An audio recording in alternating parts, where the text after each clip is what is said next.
आप सभी को जय मसीह की दोस्तों मसीह में आने के बाद सब कुछ सरल लगता है, लेकिन एंड तक बने रहना कठिन क्यों लगता है। आज उसी विषय के ऊपर हम बात करेंगे। आप वीडियो के एंड तक बने रहे ताकि आप ये सारी बातें आपको पता चल सके। आइए वीडियो को स्टार्ट करते हैं। मसीह में आना आसान है, पर मसीह में बने रहना कठिन है। उद्धार पाना आसान है, पर अंत तक उद्धार में बने रहना कठिन है। बपतिस्मे में वाचा बांधना आसान है, पर उसमें बने रहना कठिन है। पवित्र बनना आसान है, पर पवित्र बने रहना कठिन है। अच्छी गवाही पाना आसान है, पर अच्छी गवाही में बने रहना कठिन है। आज्ञा मानना आसान है, पर आज्ञा मानते रहना कठिन है।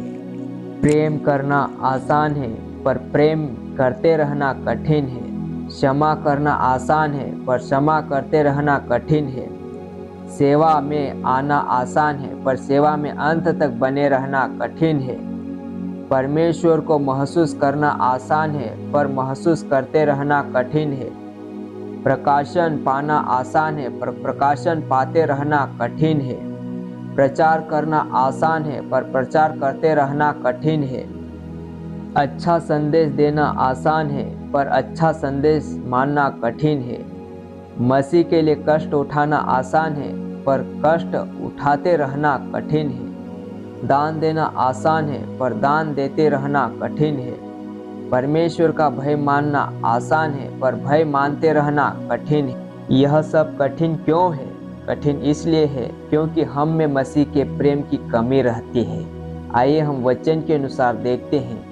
मत्ती रचित सुसमाचार 7 अध्याय उसका 24 से 27 आयत तक। यहाँ पर प्रभु यीशु मसीह कहता है, इसलिए जो कोई मेरी ये बातें सुनकर उन्हें मानता है, वह उस बुद्धिमान मनुष्य की नाई ठहरेगा जिसने अपना घर चट्टान पर बनाया। और मेह बरसा और बाढ़ें और आंधियां चली और उस घर पर टकरे लगी, परंतु वह नहीं गिरा, क्योंकि उसकी नींव चट्टान पर डाली गई थी। परंतु जो कोई मेरी ये बातें सुनता है और उन पर नहीं चलता, वह उस निर्बुद्धि मनुष्य की नाई ठहरेगा जिसने अपना घर बालों पर बनाया। और मेह बरसा और बाढ़ें आई और आंधियां चली और उस घर पर टकरे लगी और वह गिरकर सत्यानाश हो गया। यहाँ पर प्रभु यीशु मसीह कहता है कि जो कोई यह मेरी बातें सुनता है वह अंत तक बना रहता है, परंतु जो कोई मेरी बातें नहीं सुनता है वो कभी भी गिर सकता है और कभी भी सत्यानाश हो सकता है। तो कभी कभी हम ऐसे ही करते हैं। कभी कभी तो हम अच्छी सुनते हैं प्रभु यीशु मसीह की, और कभी कभी हम खुद की धकाते हैं, इसलिए हम गिर जाते हैं। लेकिन जो अंत तक धीरज धरे रहता है और प्रभु की हर एक बातें मानता है, वो हमेशा बना रहता है। उसे प्रभु यीशु मसीह बुद्धिमान मनुष्य कहा, क्योंकि वह चट्टान के ऊपर घर बनाया।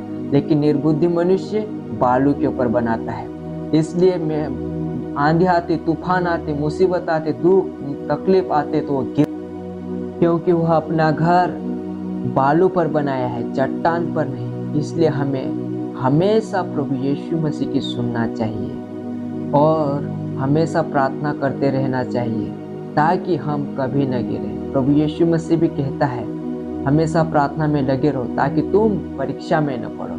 अगर हम प्रार्थना जीवन जिएंगे और हमारा संबंध मसीह के साथ रहेगा तो हम कभी भी नहीं गिरेंगे, क्योंकि हमारी चट्टान और हमारा गढ़ प्रभु यीशु मसीह। और हम वचन देखते हैं यूहन्ना रचित सुसमाचार अध्याय 14 उसका 15 से 18 आयत और 21 और 23 से 27 आयत तक हम देखेंगे। यहाँ पर प्रभु यीशु मसीह कहता है, यदि तुम मुझसे प्रेम रखते हो तो मेरी आज्ञाओं को मानोगे, और मैं पिता से विनती करूंगा और वह तुम्हें एक और सहायक देगा कि वह सर्वदा तुम्हारे साथ रहेगा, अर्थात सत्य का आत्मा, जिसे संसार ग्रहण नहीं कर सकता, क्योंकि वह न उसे देखता है और न उसे जानता है।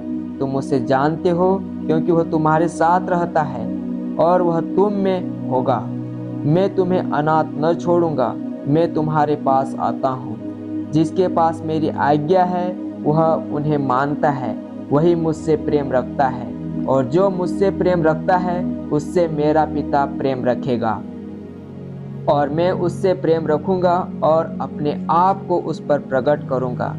यीशु ने उसको उत्तर दिया, यदि कोई मुझसे प्रेम रखेगा तो वह मेरा वचन को मानेगा और मेरा पिता उससे प्रेम रखेगा और हम उसके पास आएंगे और उसके साथ वास करेंगे। जो मुझसे प्रेम नहीं रखता वह मेरा वचन नहीं मानता, और जो वचन तुम सुनते हो वह मेरा नहीं वरन पिता का है जिसने मुझे भेजा। ये बातें मैंने तुम्हारे साथ रहते हुए तुमसे कही, परंतु सहायक अर्थात पवित्र आत्मा जिसे पिता मेरे नाम से भेजेगा वह तुम्हें सब बातें सिखाएगा और जो कुछ मैंने तुमसे कहा है वह सब तुम्हें स्मरण कराएगा। मैं तुम्हें शांति दिए जाता हूँ, अपनी शांति तुम्हें देता हूँ। जैसा संसार देता है मैं नहीं देता। तुम्हारा मन न घबराए और न डरे। जी हाँ दोस्तों, यहाँ पर प्रभु यीशु मसीह कहता है, यदि तुम मुझसे प्रेम रखते हो तो मेरी आज्ञाओं को भी मानोगे, और अगर तुम मुझसे प्रेम नहीं रखते तो तुम मेरी आज्ञाओं को भी नहीं मानोगे। अगर हम परमेश्वर की आज्ञाओं को मानते हैं तो यहाँ पर प्रभु यीशु मसीह कहता है कि मैं पिता से विनती करूँगा और वह तुम्हें एक सहायक देगा अर्थात सत्य का आत्मा, जो हमेशा तुम्हें परमेश्वर की गुड़ बातें सिखाएगा और समझाएगा, और हर एक जो वचन परमेश्वर का है वो तुम्हें स्मरण दिलाएगा। और अगर वो परमेश्वर का सहायक हमारे साथ रहेगा तो हम कभी नहीं गिरेंगे और हम मसीह में और भी बढ़ते जाएंगे और प्रेम में मजबूत रहेंगे, और हर बातें हमें कठिन नहीं लेकिन सरल लगेगी। यह सब कब होगा? जब हम मसीह में आज्ञाकारी जीवन जिएंगे तब। और हम वचन देखते हैं पहला यूहन्ना 4:7-13। यहाँ पर प्रभु का दास यूहन्ना कहता है, हे प्रियो, हम आपस में प्रेम रखें क्योंकि प्रेम परमेश्वर से है, और जो कोई प्रेम करता है वह परमेश्वर से जन्मा है और परमेश्वर को जानता है। जो प्रेम नहीं रखता वह परमेश्वर को नहीं जानता, क्योंकि परमेश्वर प्रेम है।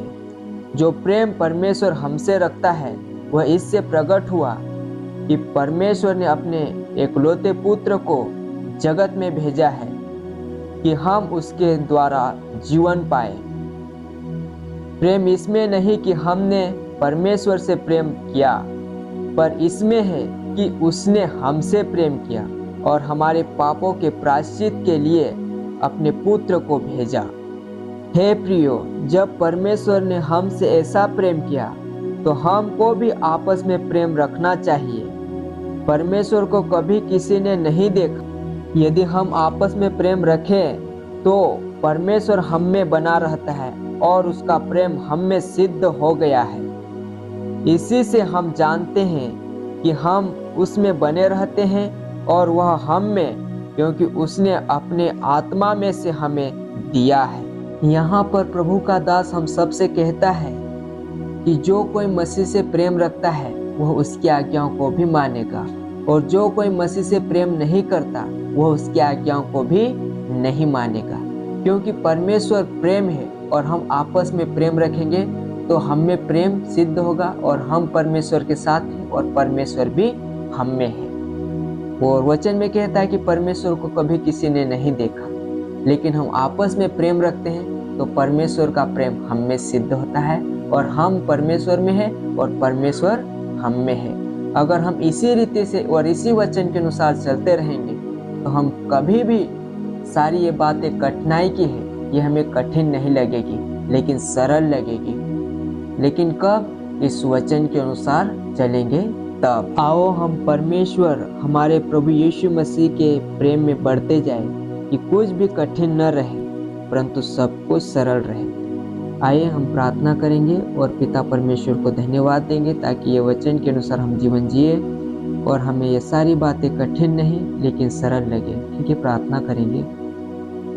धन्यवाद पिता परमेश्वर, प्रभु यीशु मसीह पिता, मैं तेरा धन्यवाद करता हूँ जो वचन हमने सीखा है, समझा है प्रभु यीशु मसीह पिता, ये वचन हमारे दिलों में रहे और जितने भी इस वचन को सुन रहे प्रभु, हर एक के दिलों को, हृदय को खोल दे पिता, और ये तेरे वचन को अद्भुत रीति से उनके बीच में होने दे पिता, उनके हृदय में होने दे पिता, ताकि आने वाले दिनों में तेरे पुत्र नाम की महिमा अद्भुत रीति से कर सके और तेरे पवित्र नाम को जलाल दे सके और तेरे स्वर्ग के राज्य के वारिस बन सके।